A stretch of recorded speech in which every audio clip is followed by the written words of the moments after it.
How do I get the correct exposure every time I take a photo? Hi and welcome to episode 154 of the Photography Explained podcast, finally.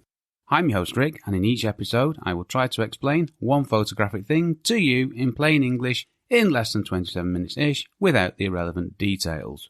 What I tell you is based on my lifetime of photographic experience and not Google. Sounding a bit coldy here, aren't I? That's not good, is it? But first, here is the answery bit. To get the exposure right every time you take a photo, you need to choose the right camera settings, compose the photo, take a meter reading, adjust the settings if needed, take the photo, check the results, and then take another photo if you have to, or change your composition or how your subject and the light relate to each other. Yes, it really is that simple. That is how to get the exposure correct every time you take a photo. If only. No, sorry, it's really not that simple, but I will explain, and don't worry, we can get this nailed. And I say the correct exposure, because that's what we're aiming for, isn't it? No, just the correct exposure within the limitations of what we're trying to capture and what a camera is able to capture, let's not forget. As I said in the last episode, we start taking photos with a problem. A camera cannot capture the same dynamic range that we humans can see with our own eyes. So we start off with some work to do, don't we? Which doesn't seem fair, does it? Right, that was a slightly longer answering bit, and now here is the talky bit. But first, a quick reminder. What is exposure? Well, this is what I said last episode. No point rewriting it, is there? Exposure in photography is the amount of light that reaches the camera sensor when taking a photo. A correctly exed image has captured the range of light in a scene correctly. An underexposed photo is too dark, with information not recorded in the shadows. An overexposed image, easy for you to say, Rick, is too light, with information not recorded in the highlights. That's not boding well for this episode, is it? I can't say overexposed in an episode about exposure. Oh dear. Anyway, so getting the exposure right, it's all about capturing the right amount of light when you're taking a photo. And let's not forget, photography is drawing with light, so this makes sense, doesn't it? And also, light levels are constantly changing, which we always need to remember. Yes, I'm talking about getting the exposure right when you take the photo, not fixing it later on your computer. No, when we're taking photos, we should firstly get the best composition that we can. And then we should get the best exposure that we can for that composition with the light that's there. Get these two right and you should have a great photo. Well, you could have a great photo, it depends what you're taking a photo of. Break it down like that and it does sound simple, doesn't it? See, this doesn't have to be complicated, does it? Well, I say that. This can it can be as complicated or as simple as we want to make it. So I'm going to try and break this down and keep things as simple as I can, because that's what I do. So first thing on my list was camera settings. Now the camera settings will determine how your camera records the light. Of course they will. And it makes perfect sense that this will dictate the success or not of a photo. Digital cameras are very good at capturing the light these days, which is a good thing. And they have lots of settings, which is a good thing and a bad thing. Which camera settings you select depends on which mode you're in. See, in manual exposure mode, you set everything. In semi-automatic modes, you change the aperture or shutter and your camera changes things to suit the exposure. And in fully automatic modes, the camera chooses everything. So a little bit more on that. In manual mode, the camera takes the photo with the settings that you have selected. And this is regardless of the correctness or not of the exposure. If your camera's telling you that the photo you're about to take with the settings you've chosen is 5 stops overexposed, the photo it takes will be 5 stops overexposed. And that's it. It's not doing anything other than telling you how the settings relate to what it thinks the exposure should be. Now in semi-automatic modes, the camera will pick the right settings for what you've chosen. And in fully automatic modes, the camera will try to get the best exposure that it can. And the difference between semi-automatic and fully automatic modes is we're principally talking about aperture priority and shutter priority, or is it shutter speed priority, where you change the aperture and the camera changes the shutter speed accordingly, and if you change the shutter speed, it changes the aperture. So the two are working together, one you're setting and the camera's matching the other one to the exposure. Okay, so that's the 3 different modes, which I have covered before, but I just wanted to touch on that here. So what are the main settings that affect exposure? Well, aperture, of course. The aperture is the opening in the camera lens that lets the light through to the camera sensor when you take a photo. Larger aperture, smaller number, more light gets in. Smaller aperture, larger number, less light gets in. I know, it's counterintuitive, isn't it? f4, small aperture, f22, large aperture. Sorry, I got that the wrong way around, didn't I? f4, large aperture, f22, small aperture. How I said actually was the logical way, wasn't it? Yet it can get confusing. Shutter speed. Well, the shutter speed is simply the amount of time the shutter is open exposing the camera sensor to light. Or film, that is. Let's not forget good old film, which I will touch on at the end of this episode. And this one makes more sense. Fast shutter speed, shorter time, less light gets through. Slower shutter speed, longer time, more light gets through. Yeah, makes sense, doesn't it? Aperture, counterintuitive. Well, the principle's right, the numbers are illogical. Shutter speed just makes sense. And then there's ISO. ISO is the sensitivity of the camera sensor to light, or more accurately, how the sensor deals with the light that reaches it. So it depends on what it's set at.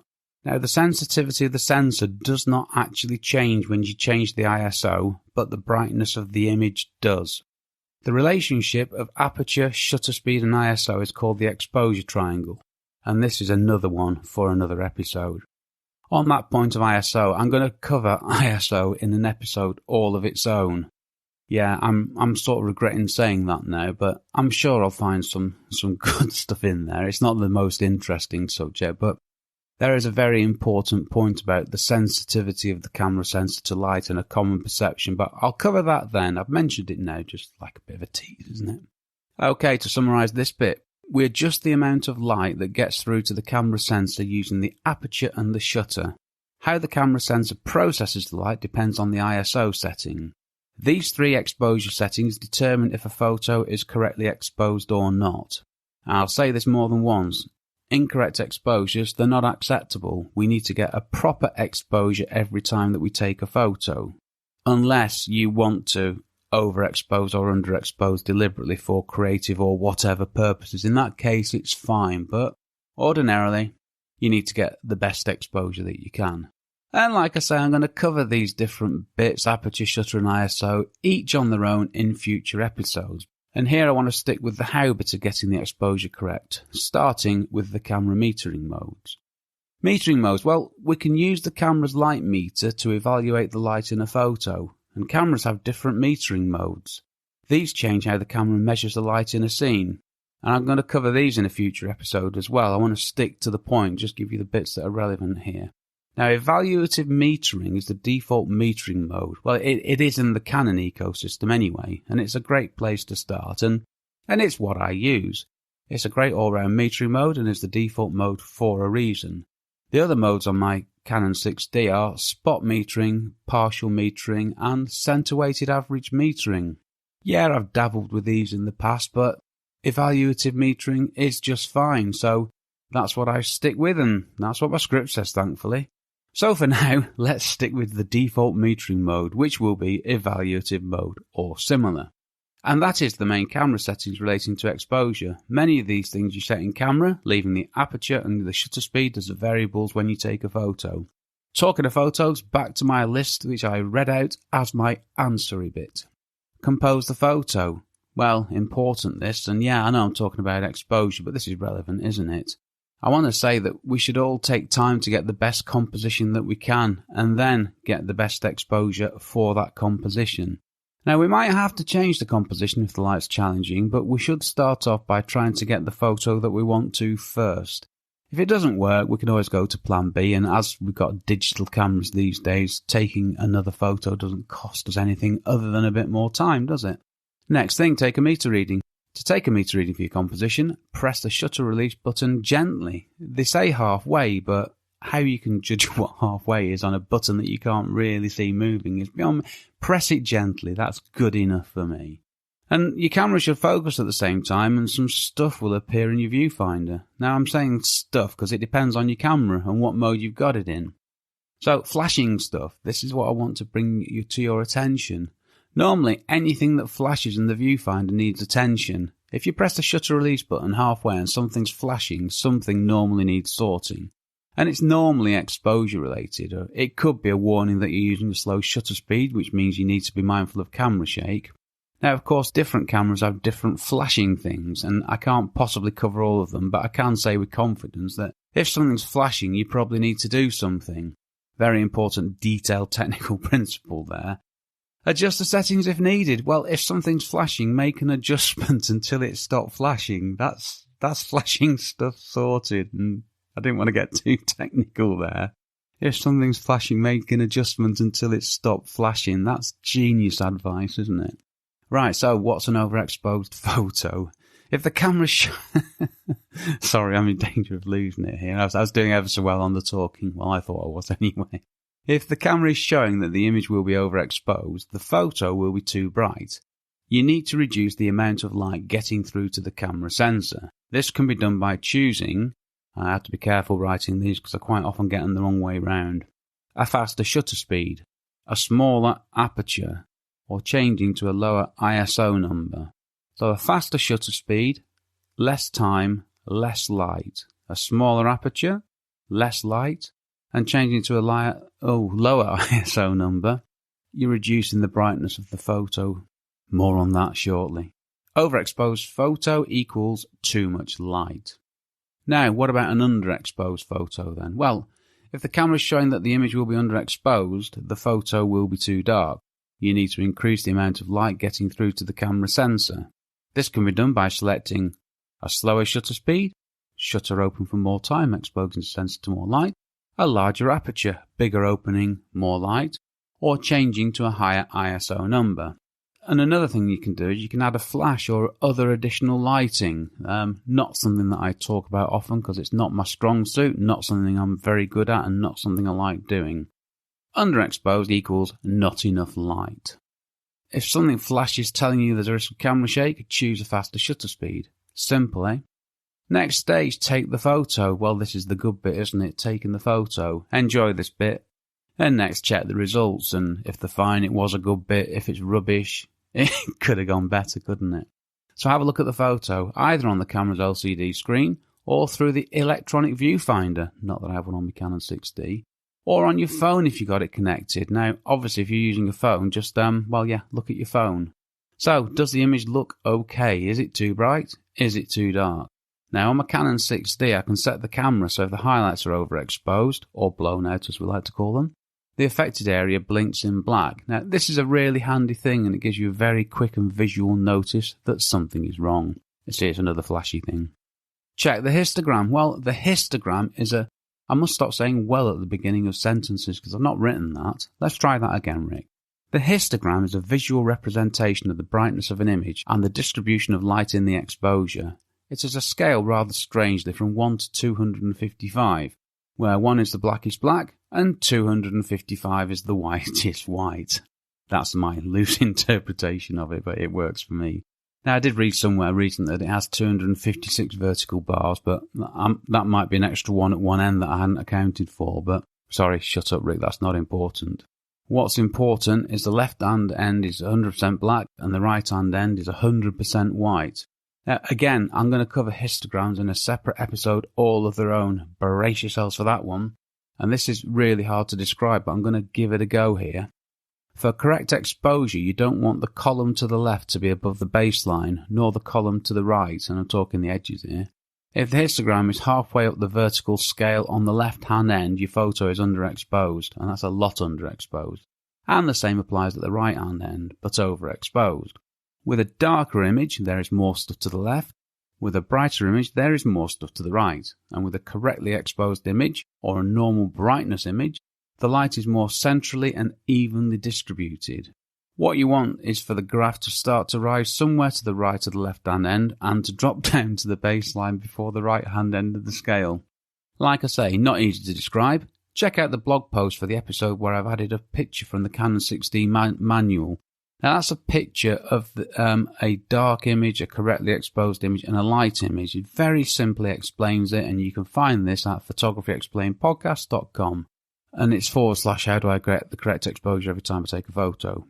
So that's what it looks like on a Canon camera, but but you will find the histogram somewhere on most modern cameras. Well, you should know this as you've read the camera manual, right? I hope you have. Insert photo here, it says on the script. So yeah, check out the blog post. And the picture will explain in seconds what I've probably failed to explain in a lot of words. So 3 things that tell you if you have a correct exposure or not. The photo's too bright or too dark. Blinky things. And the histogram is too high on the left-hand end or the right-hand end. If you got the correct exposure, job done and move on. But if you have not got the correct exposure, make an adjustment and take it again. So if the photo is too dark, is underexposed, you need more light. So you pick a slower shutter speed, leaving the camera sensor exposed to light for longer, or choose a larger aperture, with a smaller aperture value. Or alternatively, choose a higher ISO, increasing the brightness of the image capture. The photo's too light and overexposed. Less light is required.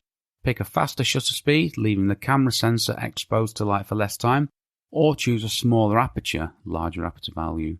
Or alternatively, choose a lower ISO value, which reduces the brightness of the image capture. Take another photo and have another look. If the image looks okay, then great. If not, repeat as above. But what if you're using a fully automatic mode? Well, with my Canon 6D, that's it. In the fully automatic modes, the camera does all the work for you.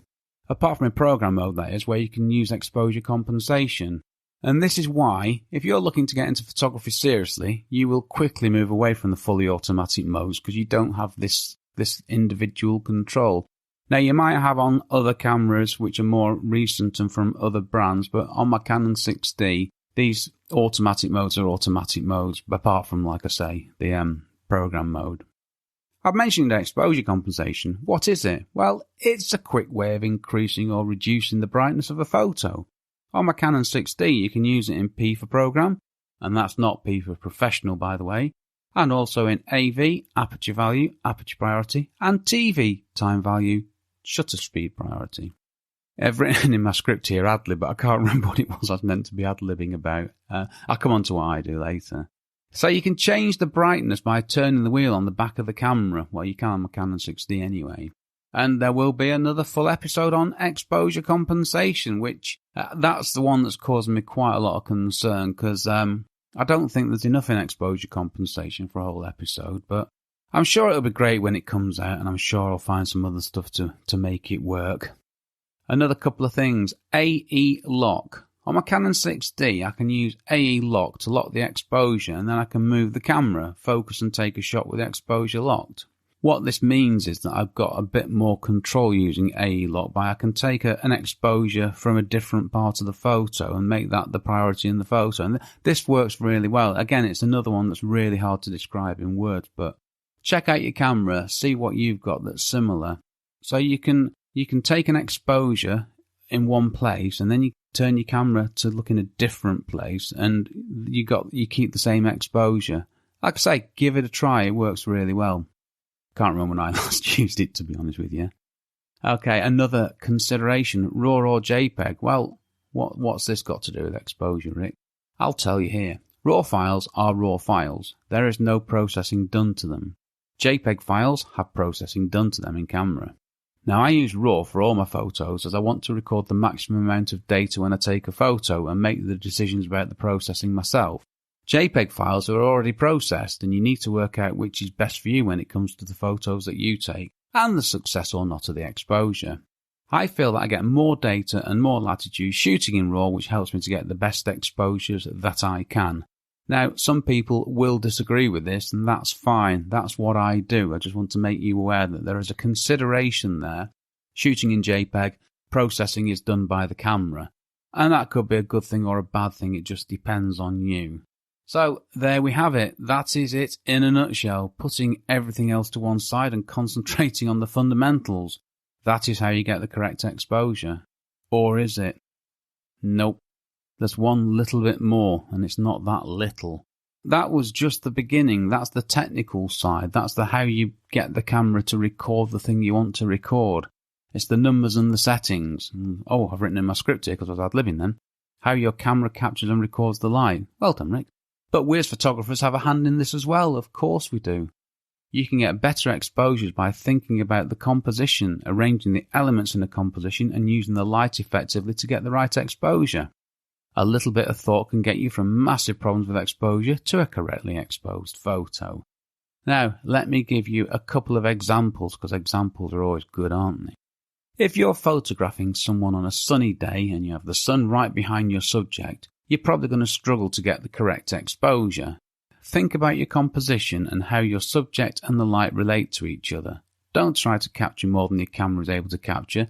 This just does not work. So change your viewpoint or move the subject so the range of lights and darks is less. And in this case, you could add a flash to balance out the light and that would work nicely. But if you're photographing somebody with the sun behind them, their face will be in shadow because the sun is so bright. It's just a fact. But if you rotate through 180 degrees, the sun's lighting up the face and you get a completely different and pleasing effect and the light is more balanced. Now, an example from the work that I do, which is photographing buildings. More on that at rickmcavoyphotography.com. Oh, shameless plug. I quite often have to photograph steel columns with a bright sky behind them.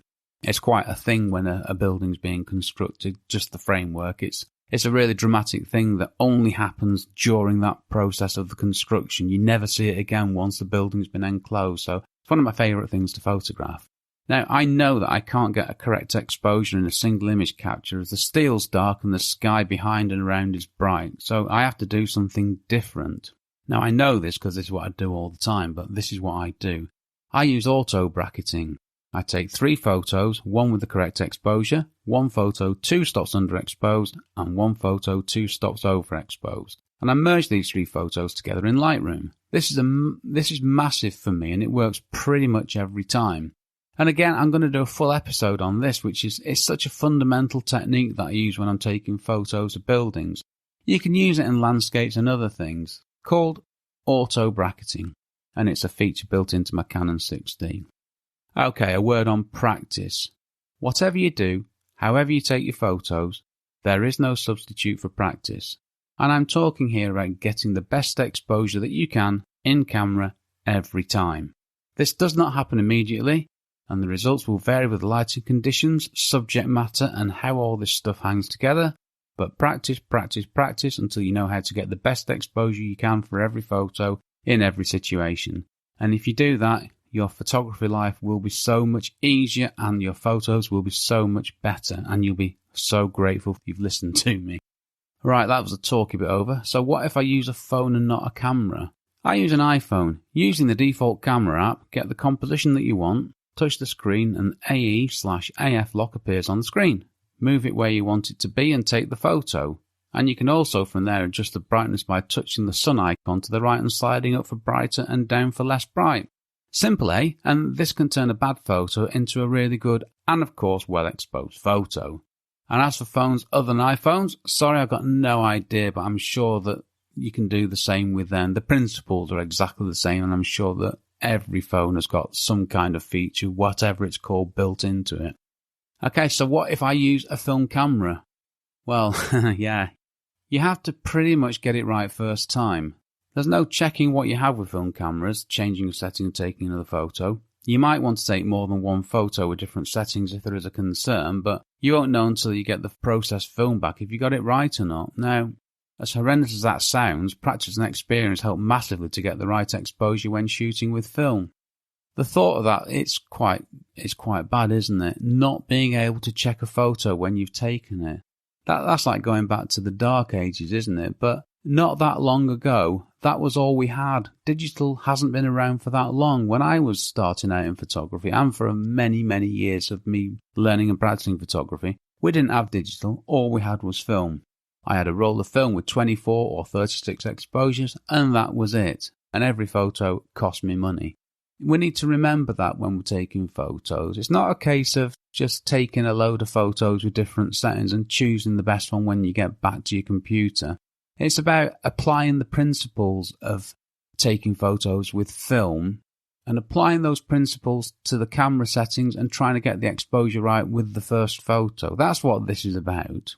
Okay, what do I do? Same as last episode, but no harm going over this again, and I think I've expanded on it slightly. So this is what I do. I put my DSLR camera on a tripod, so I have automatically removed any issues with the shutter speed settings and do not need to worry about camera shake. I'm photographing buildings in the main, remember, they're not moving. Well, you don't not. I set the lowest ISO that I can, which is normally 100. I rarely change the ISO setting. I shoot in RAW. I use AV mode, also known as aperture priority mode. I choose the aperture and the camera chooses the shutter speed. I can't actually remember when I last used shutter priority mode thinking about it.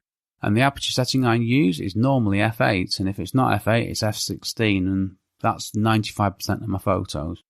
As I said, I use auto bracketing, and I focus, meter, and press the shutter button. The camera takes 3 photos using auto bracketing. The camera chooses the shutter speeds for the 3 exposures because I've chosen the aperture. And I merge each set of 3 photos together in Lightroom to give me one shiny new photo with a broader dynamic range, which I edit. That's what I do. Some thoughts from the last episode. Well, the last episode was all about what exposure is. This episode was the how to get the right exposure. But it's worth saying again that this is something that we all need to learn and understand. It's so fundamental to photography. It is, after all, about capturing the correct amount of light, and that's the right range of brightness to correctly photograph a scene. Okay, I finally made it here. So, what happened? What happened 2 weeks ago? Well, I'm so delighted, and I'm not going to lie to you, which I haven't used in this episode, which is good. I'm so relieved to finally get this episode out. I mean, what happened basically was my computer had a moment and I had to delete a load of stuff, change some settings and give my PC a boost, quite literally, with something called ReadyBoost, which I'd never heard of before. It cost me just over a tenner for an SD card, which I chucked into the SD card reader, and that's helped with the performance. Why did I have to do this? Well, I recorded the last episode and there was lots of bad digital stuff, and when I say bad, so bad that I couldn't publish the episode. And I couldn't edit it out. It was so bad. So I spent ages trying to fix the software. I tried re-records, different software. Nothing worked. And it turned out that my computer was, and I don't know why, it wasn't able to record all the audio. It wasn't working properly. Anyway, fixed, all sorted and happy. And I have a computer which is running faster than ever. All good stuff in the end. Next episode, which I am confident I can record and edit and get out. And it was going to be how do I get the correct exposure with my camera phone, but I changed my mind. I covered that quickly in this episode. Now, in the next episode, I'm going to talk all about aperture, just that and no more. And I'm going to learn some stuff here because I don't think I could talk for 20 minutes off the top of my head about aperture. So looking forward to diving into that one a little bit more deeply, but not too deeply, just enough to help us. And no, I haven't written that episode yet. This is me in anticipation. Okay, if you have a question you would like me to answer, just head over to photographyexplainedpodcast.com/start where you can find out what I do. Or you can just say hello. That's fine. Either way, it'd be lovely to hear from you. Okay, that's all. Well, this episode was brought to you by, for a change, a cheese and pickle sandwich and a bag of salt and vinegar crisps, all washed down with a nice cold Diet Pepsi. All consumed before I settled down in my homemade, acoustically cushioned recording emporium. Now, today's highly technical acoustic treatment is 1 pillow and 3 fleecy hoodies, and that's it. Interested to see how echoey this recording is, but I think we're all good there, so finally I got to the end. What a relief. I've been Rick McAvoy. Thanks again very much for listening to my small but perfectly formed podcast, it says here, and for giving me 27-ish minutes of your valuable time. Well, I think this one's going to be 28, 29 minutes long after I've edited out all the rubbish, but we're all good. Thanks for bearing with me. Delighted to be back. Take care, stay safe. Cheers from me, Rick.